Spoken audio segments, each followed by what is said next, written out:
Bail reform is not driving the increase in crime. New York City Comptroller Brad Lander says he crunched the numbers from 2019 to 2021, during which time bail reform was implemented and tweaked. He says city and state data shows people who were released while awaiting trial did not commit more crimes after bail reform happened. We do need to be investing in communities to decrease crime, but rolling back bail reform isn't going to get it done. Now, in a new editorial in the Daily News, Governor Hochul and Lieutenant Governor Brian Benjamin, once a big proponent of bail reform, conceded the basic point made by Comptroller Lander, that letting more people out of jail while awaiting trial has not led to the increase in overall crime.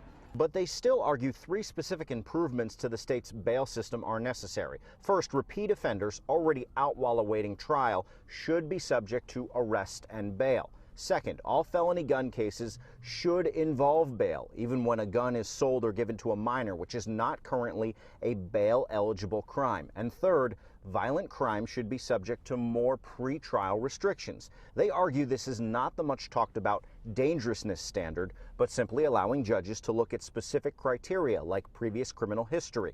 Much of the editorial, penned by the governor and lieutenant governor, focuses on other efforts to curb the rise in crime. This is a public safety plan that is broader than bail reform. We're talking about mental health. We're talking about issues of pretrial services. State Senate Majority Leader Andrea Stewart-Cousins, currently negotiating possible changes as part of the budget, indicated Democrats in the Senate remain skeptical of anything done at this 11th hour. When we did our bail laws, we did it with the idea that if you misdemeanor, nonviolent felonies, you don't need to be staying in jail or, for 3 years or 2 years or whatever because you don't have money. But nobody's going backwards.